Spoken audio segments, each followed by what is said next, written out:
오늘 우리가 읽은 말씀 본문 가운데서 지명이 여러 곳이 나옵니다. 그래서 한번 가상의 지도를 한번 그려보려고 합니다. 여러분 아마 이렇게 많이 보셨기 때문에 가상의 지도를 그릴 수 있을 거예요. 여기가 밑쪽이 남쪽이고 위쪽이 북쪽이고요. 그리고 여러분 보시는 이 편이 동편이죠, 그죠? 맞습니까? 이 편이 서편.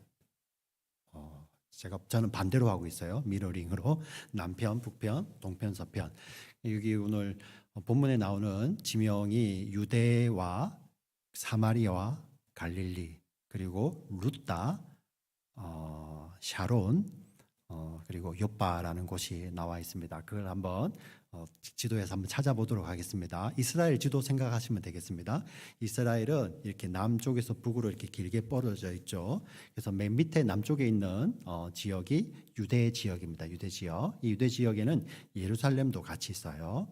그리고 그 위쪽 중간이 사마리아 지역입니다. 사마리아 지역. 그리고 맨 위쪽의 지역이 갈릴리 지역입니다. 갈릴리. 그리고 여러분 보시는 동편으로는 요단강이 흐르고 있습니다. 그리고 서편으로는 지중해가 있어요. 메디테리안시 지중해가 있죠. 자, 우리 유대 그 베들레헴이 조금 높아요. 고도가 얼마 정도 되냐면은 약 한 750m 정도 됩니다.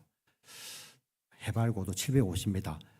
사실 굉장히 높습니다. 여러분 한국에 동네 웬만한 높은 산들 이렇게 700m 잘 안 됩니다. 네, 좀 유명한 산들 가야지 800m 넘고 이러거든요. 자, 그런 굉장히 높은 지형에서부터 이렇게 지중해 연안 쪽으로 바다 쪽으로 내려오다 보면 거기는 이제 예루살렘을 기준으로 해서 약간 서북쪽으로 올라가는 길에 평야가 쭉 펼쳐져 있습니다. 자, 그곳을 샤론 평야라고 합니다. 샤론 평야. 그리고 그 쭉 펼쳐진 가운데 오늘 읽었던 룻다라는 지형이 나오는데요. 이것은 구약에서는 롯이라는 지형으로 불렸습니다. 신약에서 요즘 이스라엘에 있는 공항, 그 벤구리온 공항이 있어요. 벤구리온 공항이 거기에 있습니다. 이 룻다 지역 근처에. 그 평야니까 그게 공항이 있는지 이해가 가시죠, 그죠? 자, 그리고 거기서 약 10마일 정도 조금 더 서북쪽으로 올라가시면 거기는 요빠라는 항구가 있습니다. 이 요빠가 현재 명칭은 야파입니다. 야파. 그리고 원래 이곳이 19세기까지 아주 붐비는 도시였는데 이제 이스라엘이 세워지고 나서부터 그 지역보다 조금 근처에 새로운 신도시가 세워집니다. 그 신도시의 이름이 여러분 잘 아시는 텔아비브예요. 텔아비브. 그 요빠가 너무 붐비기 때문에 새로운 도시를 세워서 거기가 원래 텔아비브가 이번에 예루살렘이 수도가 되기 전에 이스라엘 또 수도였죠, 그죠? 그리고 지금 또 정치적으로 이제 이스라엘이 예루살렘 수도를 옮겨 버렸는데 텔아비브는 여전히 그 이스라엘의 경제 수도로서 남아 있습니다. 네, 지금 이제 이해가 가시죠? 이제 지형을 설명을 드렸고요. 그리고 유대와 사마리아와 그리고 갈릴리가 있는데 유대인들 가운데서 유대를 중심으로 사는 사람들 예루살렘이 있기 때문에 이 사람들은 아주 조금 자기들 프라우드가 있어요. 네, 우리가 유대에 있다. 특히 우리는 예루살렘에 있다. 우리 한국에 계신 분들, 그 서울 수도권에 계신 분들 지역을 보시기를 서울에 계신 분들은 대한민국을 생각할 때 서울 그 외 지역이잖아요. 그죠? 우리 이제 저같이 하트 랭귀지가 경상도인 사람들은 전혀 공감하지 못하지만 근데 예수님 당시 사도행전 시대는 그게 어마어마하게 심했었어요. 그래서 갈릴리를 바라볼 때 갈릴리는 너무 촌이고 그냥 시골이 아니라 저거는 거의 이방 땅이야, 이방 땅. 그래서 그냥 우리 같은 유대인이 살기는 하지만 거의 다른 나라 취급할 정도로 갈릴리는 아주 조금 뭐라고 해야 될까요? 이렇게 좀 멸시받던 땅이에요. 심지어 이사야 성경 예언에도 그런 말이 있어요. 그 이방 땅 갈릴리야, 네가 전에 멸시받았더니 너에게서 한 빛이 나와서 온 세상을 비친다. 바로 예수님의 사역을 이렇게 예언하는 게 그 이사야 말씀인데 거기에도 이방 땅이라고까지 설명을 하고 있습니다. 자, 그 중간에 있는 사마리아는 이 이방 땅도 아니에요. 그냥 이 유대인들은 이 사마리아 사람들을 어떻게 보면 정말 사람 취급을 안 했어요. 네. 그래서 이 가운데에 있어서 갈릴리와 유대를 왔다 갔다 하려면은요, 그 땅을 지나다녀야 되는데 정말 정통 유대인들은 해안길로 돌아가든지 아니면은 요단강 우편으로 우회해서 돌아갔어요. 예. 그 우회해서 가게 되면 길이 얼마나 멀어집니까? 그런데도 그렇게 다녔습니다. 전혀 서로 이제 지리적으로 교류가 없던 곳이었습니다. 그래도 오늘 본문 31절을 이렇게 시작하고 있어요. 31절 말씀을 다시 한번 같이 읽어보겠습니다. 같이 읽습니다. 시작. 그리하여 온 유대와 갈릴리와 사마리아 교회가 평안하여 든든히 서가고 주를 경외함과 성령의 위로로 진행하여 수가 더 많아지리라. 여기 보시면 온 유대와 갈릴리와 사마리아 교회가 평안하여 든든히 서가고 주를 경외함과 성령의 위로로 진행하여 수가 더 많아지니라. 온 전체를 이야기하는데요. 여러분, 헬라어는 조금 영어처럼 성과 수를 분별합니다. 숫자. 우리 한글은 수를 잘 분별하지 않지 않습니까? 그래서 한글 성경을 읽어보면 이게 복수인지 단수인지 알 수가 없어요. 근데 여러분 가지고 계시는 킹 제임스 버전이라고 있습니다. 그 킹 제임스 성경을 보시면 여기 온 유대와 갈릴리와 사마리아 교회들, 주어도 교회들이에요. 교회들 복수입니다. 그리고 평안하에 든든히 서가고 동사지 않습니까? 동사도 복수 동사를 쓰고 있어요. 그리고 주를 경외함과 성령의 위로로 진행하여 수가 더 많아지니라. 많아지다도 복수 동사를 쓰고 있습니다. 복수형을 쓰고 있어요. 네, 여러분 그렇지 않습니까? 유대에 만약에 교회가 하나 있고 갈릴리에도 교회가 하나 있고 사마리아의 교회 뭐 여러 개가 더 있을 수 있겠죠. 그때 가정 교회니까 훨씬 개수는 많았을 텐데 그런 하나씩만 있다고 해도 만약에 수를 따진다면 2개 이상만 되면 복수지 않습니까? 그죠? 네, 맞는 거죠 문법적으로. 그런데 여러분 그 킹 제임스 버전은 우리 원문을 어떤 걸 가지고 번역에 따라 가지고 약간 차이가 있는데요. 킹 제임스 버전은 조금 후대의 우리 번역 그 사본입니다. 원본은 우리 사도행전 원본은 1세기에 쓰였겠죠, 그죠? 누가가 한 70년 무렵에 썼습니다. 그 원본은 우리 성경에 있는 모든 원본은 지금 보존되어 있지 않습니다. 보존되어 있지 않고, 근데 하나님께서 사본을 우리에게 남겨주셨는데요. 이 킹 제임스 버전은 원문에서 조금 멀어요. 그래도 아주 좋은 성경입니다. 그런데 더 오래된 성경들, 원문에 더 가까이 있는 성경들, 그 성경들을 보면 여기에 단수로 나옵니다. 교회도 단수, 든든히 서가는 것도 단수 동사, 그리고 수가 더 많아지다 그 동사도 단수 동사를 쓰고 있어요.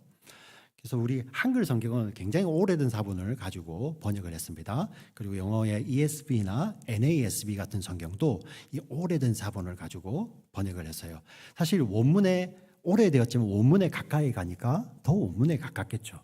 근데 한번 잘 생각해 보시면 이게 문법적으로는 복수가 되는 게 맞지 않습니까? 그런데 왜 사도행전 저자는 이때 단수를 썼을까요?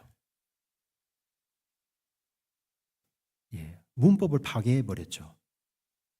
이유는 뭔가 의미를 전달하려고 그러는 거죠. 예, 이 시대에, 이 1세기 시대에 유대는 사마리아와 상종하지 않는 그 시대, 유대는 갈릴리를 촌 취급하고 그러면은 촌 사람 갈릴리들은 예, 괜찮습니다 이러고 있겠어요? 네. 또 사마리아 사람들은 이 유대 사람들이 자기를 인간 취급 안 해주는데 맞아 우리는 인간 취급 안 당해도 맞아 이러고 살겠어요? 똑같이 돌려주잖아요, 그죠? 서로 적대하던 그 지역 가운데 교회가 탄생을 했는데 그 교회는 단수 명사와 단수 동사를 쓰면서 뭐라고 이야기하는 것입니까? 하나라는 거죠. 하나. 네. 왜 그렇습니까? 사도행전이 이야기하는 것은 예수님을 믿는 자들 가운데 성령이 임하심으로 말미암아 교회가 세워지는 것이죠. 그래서 교회를 이렇게 표현합니다. 신약 성경에서는 예수님이 머리고 교회의 몸, 바디. 그래서 우리 모두는 예수님의 단수, 몸이라는 거예요. 몸. 네. 그래서 그 몸을 구성하는 우리 모든 믿는 자들이 나오잖아요. 그 믿는 자들은 다 이렇게 여럿이 있기 때문에 복수형이지만 교회를 이야기할 때는 이렇게 단수를 이야기하면서 하나라는 것을 강조하고 있는 거죠. 참 성경 저자의 이 목적을 가지고 이렇게 쓰고 있는 것입니다. 그러면 우리 교회 안에 어떻게 우리가 편입이 됩니까? 우리는요, 예수님을 믿음으로 말미암아 우리는 그 교회 안에 들어가게 되죠. 그래서 우리 교인들을 믿는 자들이라고 표현을 하는 거예요. 믿는 자들, 신자들. 그리고 이 똑같은 이렇게 사람들이 있죠. 누구입니까? 또 교인들을 뭐라고 이야기하죠? 성도들이라고 불러요. 성도들. 왜요? 하나님께서 그 아들, 거룩하신 그 성자 하나님의 거룩한 보혈로 씻은 자들, 구원한 자들이기 때문에 그들도 거룩하다고 해서 성도들이라고 이야기합니다. 그래서 교회를 구성하는 믿는 자들, 신자들과 성도들은 말이 다르지 그들은 같은 자들이에요. 이해가십니까? 예. 그러면 교회 안에 여러분들 우리가 만약에 천국을 갔잖아요. 오늘 기름 준비하고 있다가 예수님 오셨을 때 다 같이 천국 가요. 사도행전에 나타나는 베드로도 있고 사도 바울도 있고 사도 베드로도 있습니다. 그분들을 만나면 우리는 뭐라고 부를까요? 와, 위대한 사도 베드로요. 와, 위대한 사도 바울이요. 이렇게 부를까요?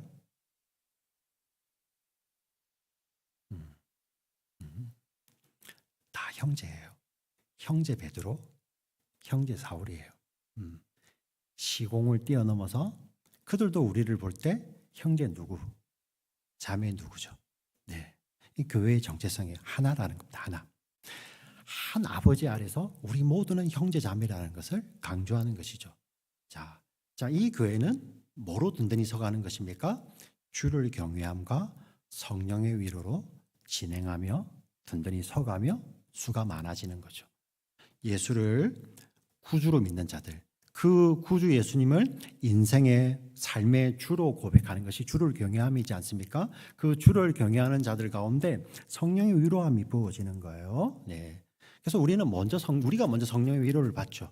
그리고 교회의 특징이 거기서만 머물러 있는 것이 절대 아닙니다.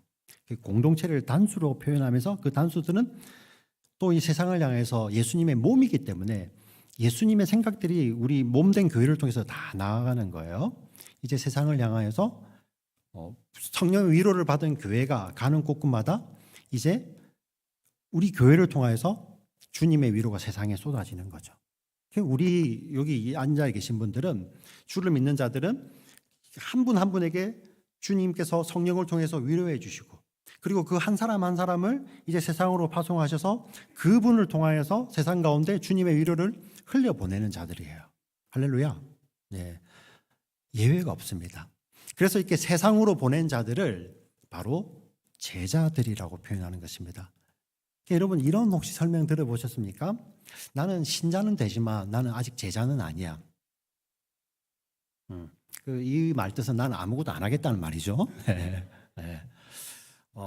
이렇게 교회 같이 봉사 같이 좀 하십시다. 아직 나는 믿는 단계지. 저는 아직 제자는 아닌가 봐요. 아직 처음에는 그럴 수 있겠지만 이 제자들과 신자들, 제자들과 성도들이 다른 존재가 아닙니다. 본질상 같아요. 근데 제자는 이제 예수님께서 주가 되셔서 이 세상 가운데 자기 몸을 보내잖아요. 그렇게 보내신 자들을 제자들이라고 표현하는 거예요. 이 자리에 계신 분들 한 사람 한 사람들이 다 제자들이에요. 네. 그러면 이 세상으로 나가는 제자들은 어떻게 사는 것이죠? 그들도 마찬가지로 주를 경외함과 성령의 위로로 사는 것이죠. 여러분, 우리 제자로 살 때 주님 되심을 고백하며 우리 삶 속에 주님의 위로가 가득 부어지는 것이죠. 근데 그 위로가 거기에서만 머물러 있는 것이 아니라 여러분이 발 디디는 곳곳마다 그 위로가 이렇게 퍼져나가는 거예요. 그러니까 여러분 옆 사람 한번 이렇게 손잡아 주시면서 축복했으면 좋겠습니다. 우리가 제자들입니다. 이렇게 인사할까요? 우리가 제자들입니다.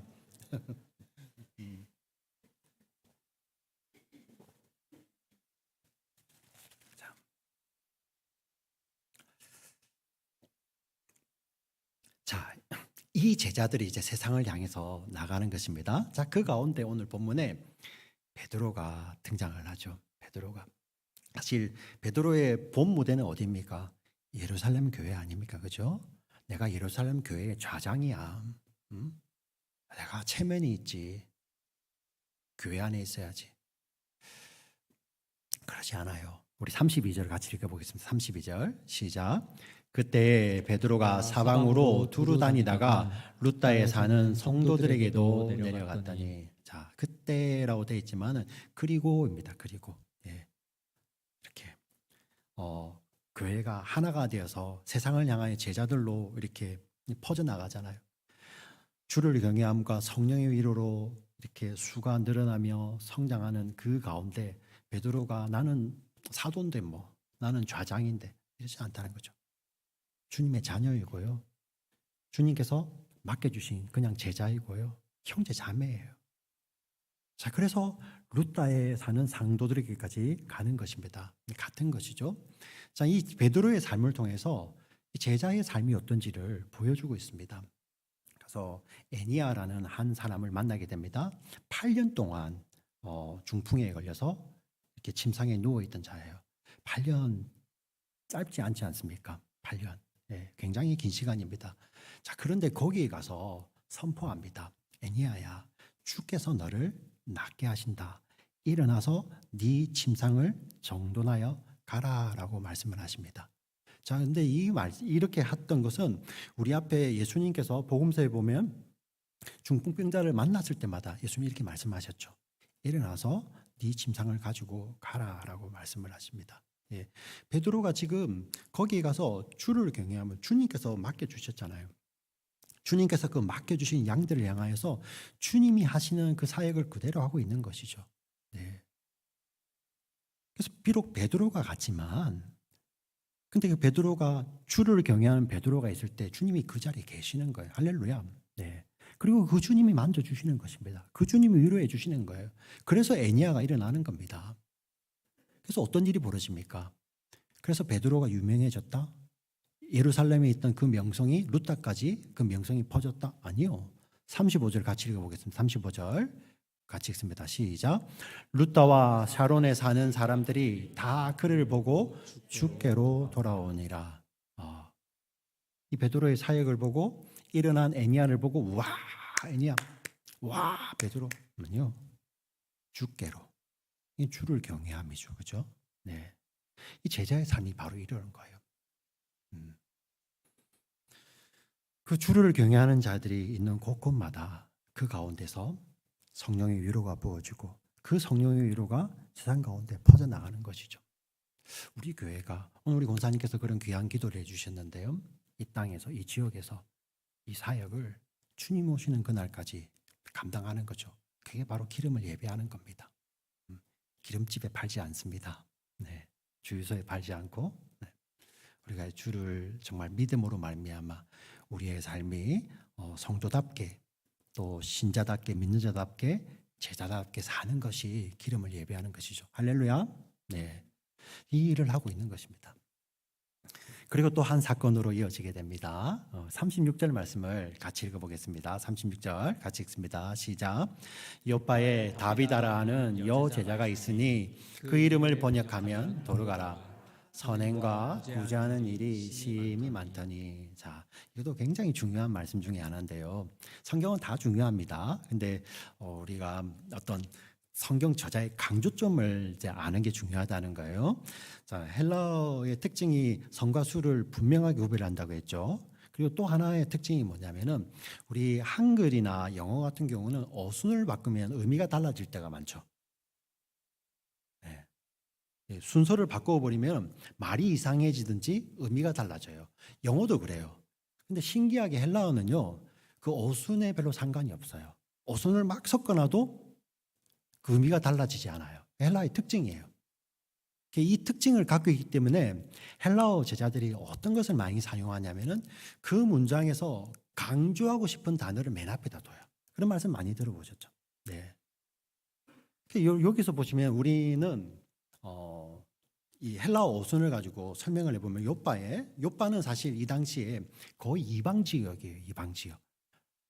유대 땅에 있지만은 다스리는 행정 영역도 저기 시리아에 있는 수리아에 있는 그 로마 총독이 거기를 관장을 하고 있는 왜냐하면은 거기는 지금 그 이스라엘 땅에 들어있지만 그 안에는 항구잖아요. 굉장히 외국인들도 많이 있는 거의 이방 땅에 가까운 곳인데 거기에 성경이 이렇게 이야기합니다. 거기에 여제자가 있었다라고 이야기를 합니다.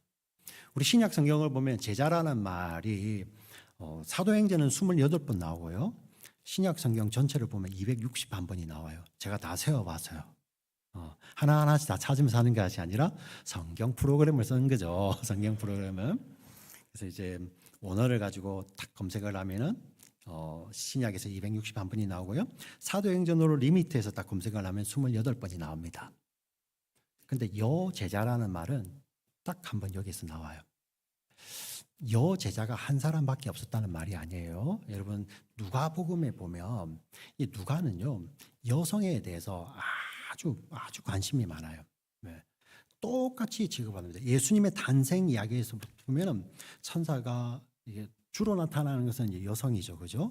그리고 아니면 남성을 통해서 이야기하시면 꼭 여성이 등장 안 하는. 그리고 심지어 보면 이 당시 예수님 당시에는 이 랍비들이 남자 제자밖에 없잖아요. 그 랍비의 제자의 특징이 뭔지 아세요? 랍비가 이야기할 때 제자들은 그 발 앞에서 이야기를 듣는 거예요. 그래서 랍비가 있는데 랍비가 어떤 강론을 하고 있어요. 그 강론할 때 그 발 앞에 듣는 사람들은 그들을 누구라고 여긴다고요? 제자들이라고 여기는 거예요. 근데 누가복음에 보면 희한하게 예수님 말씀하실 때마다 그 발 앞에 듣는 사람이 종종 누가 등장하죠? 여인들이 등장 안 하잖아요. 그 제자들이라는 거예요. 근데 이제 사도행전에 와서 드디어 공식적으로 여제자라는 한 단어를 딱 쓰는데 이런 말이에요. 거기에 여제자가 있었다. 그리고 그의 이름이 다비다고 번역하면 도르가. 이 다비다는 히브리식 이름이에요. 그리고 번역하면 도르가는 헬라식 그리스식 이름이죠. 토르카스 그리스식 이름인데 둘 다 뜻은 게젤이에요. 게젤 영양이죠. 아름다움이라는 뜻을 갖고 있는 그 이름 같은 이름입니다. 근데 이름이 그리고 선행과 구제하는 일이 심히 많았다. 한글 성경이 의역을 했는데요. 계속해서 하고 있었다는 거예요. 자, 다시 여제자가 있어. 근데 그 여자의 이름은 이거야. 의미가 다르죠. 여인이 있었어. 도르가라는 다비다라는 여인이 있었는데 그가 제자야가 아니라 처음으로 여제자를 등장을 하는데 이름이 아니라 여제자의 존재를 먼저 딱 던지는 거예요. 우리 헬라어 성경은 그 여제자의 강조를 하는 거죠. 그래서 여제자는 여럿이 있을 수 있겠죠. 근데 여제자의 특징이 뭐냐? 바로 선행과 구제하는 일이 심히 많더라고 이야기를 합니다. 끊임없이. 여러분 잘 들으셔야 돼요. 우리가 제자가 되는 길은 선행과 구제를 열심히 해서 제자가 되는 게 아니에요. 잘 들으셔야 됩니다. 우리가 제자이기 때문에 선행과 구제를 열심히 하는 거예요. 우리가 선행과 구제를 열심히 해서 성도 되는 거 아니에요. 하나님께서 우리를 먼저 구원해 주셨기 때문에 우리가 성도가 되는 것이고요. 그 성도들이 바로 제자가 되는 것이고 그 제자이기 때문에 우리의 삶에 선행과 구제가 물 흐르듯이 흘러나가는 거예요. 여기서 심이 많다는 것은 이런 의미예요. 샘에서 계속 솟아난다는 의미예요. 예. 우리가 믿음 생활할 때 우리는 예수님을 믿음으로 우리는 신자가 되고 성도가 되었고 그 예수님이 보내셔서 제자가 되었지만 우리의 삶 속에서 이러한 삶의 어떤 열매들이 없을 때 여러분 정말 하나님 앞에 기도해야 되죠. 하나님 저도 제자답게 살게 해주세요. 네. 하나님 저도 성도답게 살게 해주시고 성도답게 생각하게 해주세요. 신자답게 생각하게 해주시고 신자답게 말하게 해주세요. 여러분 이렇게 기도해야 되지 않겠습니까? 지금 성경은 그 이야기를 하고 있는 겁니다. 이가 죽었습니다. 사람들이 욥바에 있다가 지금 루다에 베드로가 지금 사역을 하고 있잖아요. 그래서 빨리 베드로를 데리고 와라. 한 10마일 정도 떨어져 있습니다. 베드로를 데리고 왔어요. 다락에 올라보니 또 너무나도 이렇게 감동적인 장면이 펼쳐집니다. 우리 39절 말씀을 같이 한번 읽어보겠습니다. 39절 같이 읽습니다. 시작. 베드로가 일어나 그들과 함께 가서 이르매 그들이 데리고 다락방에 올라가니 모든 과부가 베드로 곁에 서서 울며 도르가가 그들과 함께 있을 때에 지은 속옷과 겉옷을 다 내보이거늘. 네. 이 다비다 도르가의 시신이 있습니다. 시신이 이제 깨끗이 이제 씻겨져 있어요. 우리 그 시체를 이렇게 물로 씻긴 것이 아니라 시체를 처리한 거죠. 근데 거기에 모든 과부, 이 도르가를 알고 있는 다비다를 알고 있는 모든 과부가 그 자리에 있으면서 베드로 앞에 서서 울면서 그들과 함께 도르가가 그들과 함께 있을 때에 지은 속옷과 겉옷을 다 보였다고 이야기를 합니다. 예수님 당시에 가장 불행한 자, 또 가장 힘없는 자, 또 가장 가난한 자, 이 자들을 이렇게 대표적으로 나타내는 사람들이 있는데 그들이 바로 과부들이에요. 과부들. 예. 과부들은 정통 유대인들 같은 경우는 재산을 잘 소유하기도 힘들었고요. 물론 헬라의 문화에서는 부자 우리 여인들도 있지만 이 예수님 당시는 안 그랬죠. 거의 대부분이 가난했고요. 거의 대부분이 삶이 정말 척박하고 어려웠어요. 공고했습니다. 그런데 이 도르가를 아는 모든 과부들이 그게 함께 모여 있는 거예요. 그리고 무엇을 보여줍니까? 그들과 함께 도르가와 함께 씌었던 속옷과 겉옷을 다 내보이거늘. 이 유대인들에게 이 겉옷이라는 개념은 있어도 되고 없어도 되는 개념이 아니에요. 유대의 그 지역이 굉장히 낮밤의 기온차가 많지 않습니까? 그래서 이 겉옷 같은 경우는 뜨거운 태양볕 아래에서는 햇볕을 가릴 수 있는 것이죠. 그리고 겨울이 되면 죄송합니다. 저녁이 되면 기온이 많이 내려가기 때문에 이들이 이 겉옷을 이불처럼 썼어요. 지금처럼 여러분들 옷장에 뭐 겉옷이 뭐 코트고 뭐고 종류별로 있으면서 오늘은 뭐 입지, 내일은 뭐 입지, 이거 지난주 입었는데 뭐 이런 시대가 아니었죠. 네. 그래서 겉옷은 귀한 것입니다. 그래서 여러분은 출애굽기 율법에 보면 네 이웃이 너에게 돈 빌려갈 때 그 겉옷을 저당 잡았다. 저당 잡으면 며칠까지 갚게 하고 옷을 저당 잡아 놓잖아요. 근데 그 옷을 그 며칠까지 이렇게 저당을 잡을 수 있지만 하나님 이렇게 말씀하셨어요. 꼭 그 옷을 저녁에는 돌려줘서 다음날 아침에 다시 가지고 오게라. 왜? 그가 그 밤에 그것이 이불인데 저당을 잡힐 정도니까 얼마나 가난합니까? 그게 이불인데 그것을 네가 밤에 저당 잡고 있으면 그 애는 내 형제 자매는 어떻게 되겠느냐? 하나님 그렇게 세심하게 배려하세요. 우리 하나님 너무 좋죠. 네, 우리 하나님 그렇게 하셨어요. 그리고 그런 어려운 자들이 그들이 나 앞에 와서 신원하면 하나님 이렇게 말씀하세요. 반드시 들으신다고. 그럼 너는 어떻게 되겠느냐? 하나님 율법을 주실 때 그렇게 말씀하셨어요. 자, 그런 겉옷을 함께 지었습니다. 근데 희한하게 여기 또 속옷도 이야기를 하네요. 이 속옷은 우리 언더웨어를 말하는 것이 아니에요. 언더웨어. 근데 왜 그냥 옷을 같이 지었다 하면 되지 왜 겉옷과 속옷을 지었다라고 이 성경 저자는 이렇게 이야기를 하고 있을까요? 사실 겉옷은 엄청 이 겉옷 속옷의 개념은 겉옷 안에 이제 입는 옷이에요. 뭐 얇은 옷이 될 수 있겠죠. 근데 이런 재질을 말하는 것이 아니라 겉옷은 눈에 보이잖아요. 누가 해주면 알잖아요. 근데 속옷은 모르잖아요. 그 안에 감춰져 있기 때문에. 누구만 알 수 있을까요? 그 안에 속마음을, 속사정을, 그 여인의 어려움, 그 속사정을 아는 사람만이 그걸 알겠죠. 네. 도르가가 그랬다는 거예요. 도르가가 부자였는지는 모르겠습니다. 부자일 수도 있겠죠. 근데 부자니까 내가 많으니까 너 이거 줄게. 이렇게 하지 않고요. 그 내면까지도 알았다는 것이죠. 그리고 지난주에도 말씀을 드렸지만 그 구제에 있어서 내가 많으니까 이렇게 주는 것도 좋지만 가난한 자가 없다고 얘기하지 않았습니까? 그 가난한 자의 존귀함이 있잖아요. 디그니티가 있잖아요. 그걸 훼손하지 않았다는 거예요. 그게 어떤 단어에서 나옵니까?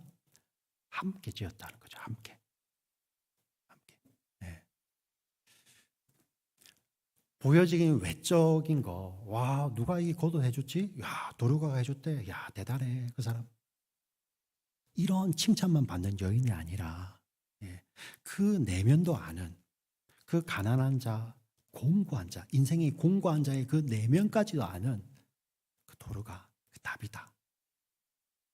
근데 그것을 함께 지었다는 거죠. 지금 뭘 이야기하고 있습니까?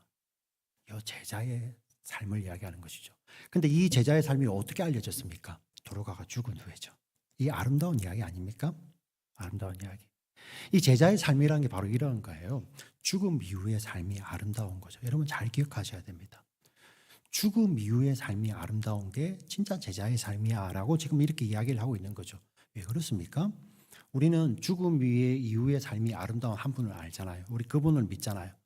누굽니까? 예수님이죠. 사람들은 몰랐어요.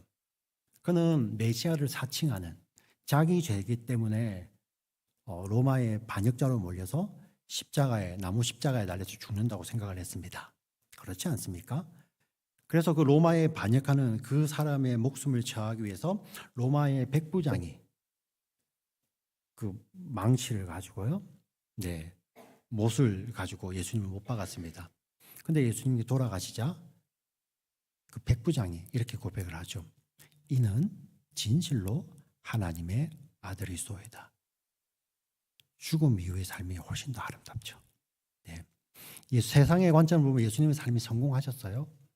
제일 수치스러운 죽음을 당하시고 제일 힘없이 누구도 원하지 않는 그 길을 갔습니다. 제일 실패한 사람처럼 보였습니다. 그런데 죽음 이후에 그 삶이 해석되었잖아요. 아름답잖아요. 그 죽음은 하나님께서 온 세상을 사랑하셔서 자신의 사랑하는 자들 구원하기 위해서 내어주신 하나님의 아들의 대속의 죽음이었죠. 그 이야기가 죽음 이후에 알려진 거 아닙니까? 네. 죽음 이후의 이야기가 훨씬 더 아름다운 분이 바로 예수님이죠. 제자가 어떤 분이에요? 바로 이 예수를 믿고 이 예수님의 위로를 받아 이 예수님을 증거하는 자들 아닙니까? 우리 이 자리에 계신 분 모두도 다 제자들이에요. 죽음 이후의 삶이 훨씬 더 아름다운 자들이죠. 죽음 이후의 이야기들이 믿으십니까? 네. 우리가 이 땅을 떠날 때 언제 떠날지는 모르겠습니다. 오늘 성가대 찬양하고 연결되기도 하는데 기름을 예비해서 다 같이 주님을 만날지도 아니면 그 전에 주님을 만날지. 그래서 우리 삶 속에서 뒤에 숫자가 채워지겠죠, 그죠? 지금은 이제 아직 물음표로 남아 있지만 2023이 될지 24가 될지 25가 될지 아무도 모르는 거잖아요. 그 죽음 이후의 이야기들이, 죽음 이후에 남겨둔 삶의 이야기들이 아름다운 자들이 제자들이에요. 우리를 그렇게 부르셨어요. 고민해봐야 되지 않겠습니까? 그 이야기는 죽음 이후에 다시 쓸 수 없는 거잖아요. 지금 우리가 써나가는, 지금 우리가 행하는 행적들이 죽음의 이야기로 남는 거 아닙니까? 우리 예수님도 그거 보시는 거잖아요. 그죠? 기름 준비하라면서요. too late이라면서요. 여러분 고민하셔야 되지 않겠습니까? 우리가 연습하고 살아야 돼요. 학생들 탈라시 공부 끝나고 떠날 수 있습니다. 네, 그것도 여러분 생각하셔야 돼요. 내가 탈라시를 떠날 때 나의 그 이야기, 내 삶의 이야기가 여러분 아름답게 남아야 되죠. 직장을 그만둘 때도 마찬가지예요. 누군가의 관계에서 다음에 떠나갈 때도 마찬가지입니다. 그 이후의 이야기가 아름다운 것이 바로 제자의 이야기입니다. 제자의 삶입니다. 그렇게 생각하고 사는 자만이 정말 우리가 주님 앞에 다시 서게 될 때, 더 이상 세컨 찬스가 없을 때, 그때 그 삶의 이야기들을 성경이 이야기하듯이 아름답다라고 이야기할 수 있는 것이 바로 우리 제자의 삶이라는 것입니다. 여러분 믿으십니까? 네, 이걸 기억하셔야 돼요. 여러분 깊이 고민하셔야 됩니다. 이 제자가 살아납니다. 이 제자가 영광 받는 거 아니에요? 또 그 위에 함께 하시며 성령의 위로 함께 했던 베드로가 영광 받는 거 아니에요? 42절 같이 읽어보겠습니다. 42절 같이 읽습니다. 시작. 온 요파 사람이 알고 많은 사람이 주를 믿더라. 아멘. 뭐를 믿더라? 주를 믿더라. 예, 주를 경외함과 성령의 위로로 진행하고 있는 것입니다. 그리고 이제 베드로가 요빠에서 더 머물러요. 43절 같이 읽겠습니다. 43절 같이 읽습니다. 시작. 베드로가 요빠에 여러 날 있어 시몬이라는 무두장이의 집에서 머무니라. 아니 보니까 이 다비드 도르가가 좀 부자 같아요. 그리고 베드로가 이렇게 와서 이렇게 살아났잖아요. 그러면 이제 거기가 제공하는 집에 머물 수도 있고 머물 데가 많지 않습니까? 근데 여기에 보면 시몬이라는 무두장의 집에서 여러 날 머물렀대요. 근데 유대인들이 이렇게 부정하다 여기는 것이 있죠. 시체를 만지게 되면 부정해요. 네. 그래서 시체를 만진 사람들은 꼭 속죄를 해야 됩니다. 그게 일주일 걸려요. 근데 무두장이는 뭐냐면은 가죽 세공업자입니다. 요즘처럼 가죽 자켓 이런 멋진 거 아니고요. 그냥 짐승을 죽여서 그 가죽을 가공하는 자이죠. 유대인들이 부정하다 여기는 자입니다. 근데 베드로가 어느 집에? 그 집에 머물죠. 네. 왜? 교회이기 때문에. 교회이기 때문에. 하나인 교회이기 때문에. 하나인 성도이기 때문에. 그래서 여러분 이 짧은 이 본문 가운데서 그 지리적인 차별, 세상적, 그들의 또 사회적 그런 장벽 허물들이 다 무너지는 거죠. 왜 그런 일이 벌어집니까? 주를 경외함과 성령의 위로로 말미암아. 오늘 우리 교회도 마찬가지입니다. 이 자리에 계신 모두에게 정말 주를 경외함과 우리가 주님을 사랑합니다 고백하는 것도 주를 경외함이죠. 그 가운데 성령의 위로가 보여지고 우리가 복의 통로가 되어서 그것이 흘러갈 때 모든 것이 사라지고 그러한 장벽들이 허물어지는 거죠. 미국인도 오실 수 있고요. 네, 아이들도 올 수 있고요. 유학생들도 올 수 있고요. 아픔에 있는 분들도 올 수 있고요. 아픔이라는 것이 뭐 우리 몸의 아픔뿐만 아니라 우리 마음의 아픔, 영혼의 아픔도 있잖아요. 누구든지 올 수 있는 곳이 교회죠. 할렐루야. 네. 거기 여러분들을 우리들을 예수님께서 두셨어요.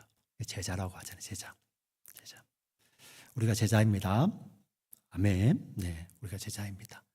우리 제자가 떠난 자리가 그 남겨진 뒷이야기들이 지금보다 더 아름다운 우리 제자의 삶이 되기를 주의 이름으로 부탁을 드리고 축원드립니다.